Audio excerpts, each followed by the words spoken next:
23واں پارہ سورہ صاد آیت نمبر 86 سورہ صاد کی آخری آیات مبارکہ ہیں۔ اعوذ باللہ من الشیطان الرجیم،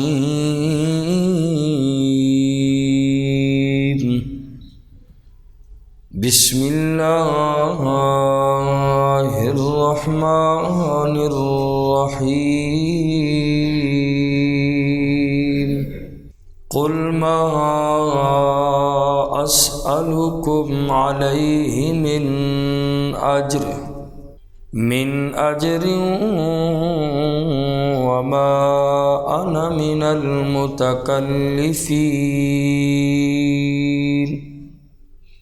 ان هو الا ذکر للعالمین،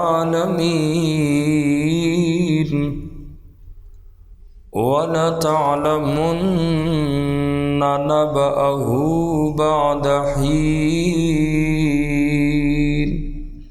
آمنت باللہ صدق اللہ مولانا العظیم۔ قل آپ فرما دیجئے، ما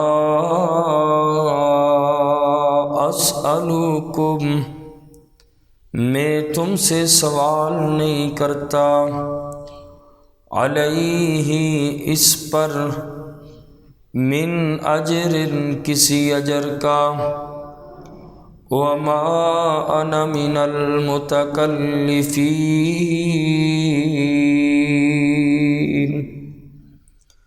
اور نہیں ہوں میں تکلف کرنے والوں میں سے۔ آج کی اس آیت مبارکہ میں اللہ تبارک و تعالی نے نبی کریم صلی اللہ علیہ وسلم کو ارشاد فرمایا کہ اے میرا نبی، آپ اللہ کا کلام سناتے ہیں لوگوں کو، اور اس کے باوجود بھی وہ آپ کی بات نہیں سنتے، تو آپ ان میں اعلان فرما دیجئے کہ جو احکام شریعت میں تم تک پہنچاتا ہوں اس پر میں تم سے کوئی اجرت طلب نہیں کرتا، کسی اجرت کا طلبگار نہیں ہوں، اور اب تمہارا فرض یہ بنتا ہے کہ تم میری بات سنو اور مانو۔ اور فرمایا وما انا من المتکلفین، میں تکلف کرنے والوں میں سے نہیں ہوں۔ تکلف کا معنی ہوتا ہے بناوٹ، تصنع، مطلب یہ ہے کہ تکلف کا دین سے کوئی تعلق نہیں ہے۔ فرمایا میں جھوٹ موٹ یا بناوٹ سے کوئی بات نہیں کرتا، بلکہ میری ہر بات سراسر حقیقت ہے۔ تکلف نہ تو نبی کی بات میں ہوتا ہے اور نہ نبی کے عمل میں تکلف ہوتا ہے، اور تکلف سے اسلام منع کرتا ہے۔ یہی اصول تمام مسلمانوں کے لیے قابل عمل ہے کہ زندگی تکلف کے بغیر گزارے، قناعت اختیار کرے، اور انسانی زندگی میں تکلف ہونا ہی نہیں چاہیے۔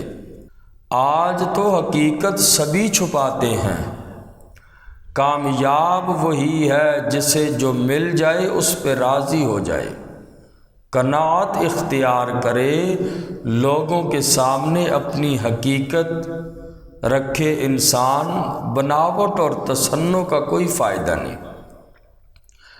اور رسول اللہ صلی اللہ علیہ وسلم کی زندگی میں کسی معاملے میں بھی تکلف اور تصنع نہیں تھا، بناوٹ نہیں تھی، اور تکلف میں تکلیف ہے، جتنی تکلف کریں گے تکلیف کا سامنا کرنا پڑے گا۔ تو عام طور پہ کہا بھی جاتا ہے کہ تکلف میں تکلیف ہے، زندگی اب بندہ اپنی عذاب میں ڈال دیتا ہے، اور حدیث پاک میں بھی تکلف کرنے والوں کی کچھ نشانیاں بیان فرمائی۔ فرمایا کہ تکلف کرنے والا ہمیشہ اوپر والے کو نیچے گرانے کی کوشش کرتا ہے، خود اوپر جانا چاہتا ہے کہ میری عزت رہے، میرا عہدہ اوپر ہو، دوسرے کو گراتا ہے، یہ تکلف کرنے والا۔ اور دوسری نشانی بیان فرمائی، تکلف کرنے والا ایسی چیز حاصل کرنا چاہتا ہے جس کو وہ پا نہیں سکتا۔ اور تیسری نشانی یہ بیان فرمائی کہ تکلف کرنے والا ایسی بات کہتا ہے جس کو وہ جانتا نہیں ہے۔ اور ایک حدیث پاک میں نبی کریم صلی اللہ علیہ وسلم نے ارشاد فرمایا صحابہ کرام سے، کیا میں تمہیں جہنم والوں کی نشانیاں نہ بیان کروں؟ صحابہ کرام نے فرمایا یا رسول اللہ ضرور بیان فرمائیے۔ آقا علیہ الصلوۃ والسلام نے ارشاد فرمایا، جہنم والے اللہ کی رحمت سے مایوس ہیں، اور اسی طریق سے فرمایا اہل جہنم جھوٹے لوگ ہیں، جھوٹ بولتے ہیں۔ اور تیسری بات فرمائی کہ جہنم والوں کی ایک نشانی یہ ہے کہ جہنمی لوگ تکلف کرتے ہیں، تکلف سے کام لینے والے ہیں۔ اور تکلف ہر چیز میں پائی جاتی ہے، جیسے انسان مکان میں تکلف کرے، لباس میں کرے، سواری میں کرے، خوراک میں کرے، اور کتنی ایسی چیزیں ہیں کہ جس سے انسان کا تکلف ظاہر ہوتا ہے۔ اسی طرح رسم اختیار کرنے میں بھی آج کل بڑا تکلف ہے۔ کام چھوٹا سا ہوگا، معاشرے کی رسمیں اس حد تک چلی گئیں کہ انسان تکلف ہی کرتا ہے، خوشی سے کوئی نہیں کرتا۔ اور اپنے ہی یہاں تک کہ دیکھا جائے اب تو غمی میں بھی بڑے تکلفات ہیں۔ کوئی غم انسان پہ آ جاتا ہے تو اس پہ بھی تکلف ہی تکلف ہے۔ ایک صاحب ملے اور پنجاب کے کسی علاقے کی بات کر رہے تھے کہ ہمارے ہاں تو مصیبت یہ ہے کہ جب کسی کے گھر میں کوئی فوتگی ہو جائے، کوئی بندہ بھی مر جائے، تو 3 جانور بیل ذبح کرنے پڑتے ہیں۔ پہلے دن الگ، دوسرے دن الگ، تیسرے دن الگ۔ تو غریب آدمی کو اتنا افسوس والد کے مرنے کا شاید نہ ہو جتنا اس رسم کے پورا کرنے کا۔ جیسے بھی ہو یہ پورا کرتے ہیں۔ تو میں نے کہا غریب کیا کرتے ہیں؟ کہتے ہیں پوری زندگی کے لیے ادھار اٹھانا پڑتا ہے، ذلیل ہونا پڑتا ہے، لیکن اس رسم کو نہیں چھوڑیں گے۔ یہ ساری تکلفات ہیں، تو ایسا بندہ تو ساری زندگی کے لیے مقروض ہو جاتا ہے غریب آدمی۔ تو تکلف میں فضول خرچی ہے، تو اس لیے انسان کو تکلف سے بچنا چاہیے۔ جتنی اپنی چادر ہے اتنی کھولے، لوگ جو کہتے ہیں کہنے دو۔ اور پہلے لوگ غمی میں تو ایسے کرتے تھے کہ ہر وہ انسان جس کی جتنی توفیق ہوتی، کسی نے گھر میں پاؤ دال پکا دی، ساگ پکا دیا، کسی نے چاول، سارے وہ جتنے گھر تھے تھوڑی تھوڑی چیز لے جاتے، مہمان جتنے ہوتے تھے سارے بیٹھ کے کھا جاتے تھے۔ اور آج مسئلہ بھی یہ ہے کہ ہر طرح کی غمی میں بھی وہ ایسے کھانے ہیں جیسے شادیوں والے ہیں، اور اہل محلہ کو بیٹھنا ہی نہیں چاہیے، یہ پہلے بیٹھے ہوتے ہیں سارے۔ تو اس لیے اب تو اللہ معاف کرے، یہ سارے تکلفات بن چکے ہیں۔ تو تکلف میں تکلیف ہے۔ اگر یہ بات یاد رہے، لوگوں کو نہ دیکھو، لوگ کیا کہتے ہیں، جس کی جتنی چادر ہے اتنی پاؤں بچھائے، اپنی زندگی کو اجیرن نہ کرے لوگوں کی وجہ سے۔ افسوس یہ ہے کہ اب ہمارے ہاں بھی کسی چیز کا کوئی معیار نہیں ہے، لوگ تکلف میں پڑھ کر تکلیف میں مبتلا ہو جاتے ہیں۔ ایک حدیث پاک میں بخاری شریف کی روایت ہے، رسول اللہ صلی اللہ علیہ وسلم نے ارشاد فرمایا، صحابہ کرام فرماتے ہیں، نعینا رسول اللہ صلی اللہ علیہ وسلم عن التکلف، کہ آقا علیہ الصلوۃ والسلام ہمیں تکلیف سے منع کیا کرتے تھے کہ کسی معاملے میں تکلف نہ کرو۔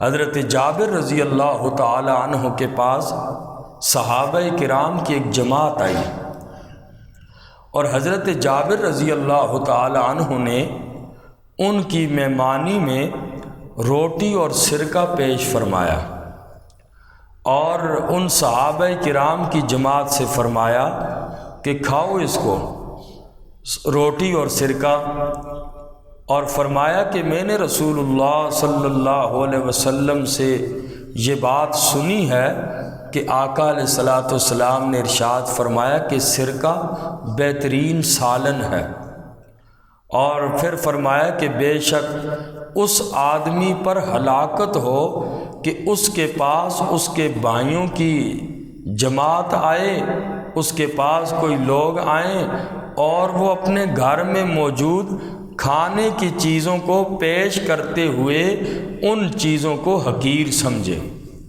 یعنی اس پہ بھی ہلاکت ہو۔ گھر میں جو چیز پڑی ہے کہ اب اس کو کیسے میں پیش کروں، تو فرمایا کہ ان چیزوں کو حقیر سمجھنے والے پر ہلاکت ہو، اور ان لوگوں پر بھی ہلاکت ہو۔ فرمایا کہ جو چیز ان مہمانوں کو پیش کی جائے اور وہ اسے حقیر سمجھیں، ان پر بھی ہلاکت ہو۔ تو آج جو کسی کے پاس جائے معمولی چیز نہیں رکھ سکتے، اس لیے کہ لوگ باتیں کرتے ہیں، وہ اس سے بلاتا ہی نہ، جی ہماری بے عزتی کر دی اور ہمیں یہ کھلا دیا۔ یہ ساری باتیں تکلفات ہیں، اور تکلف سے زندگی اجیرن ہوتی ہے۔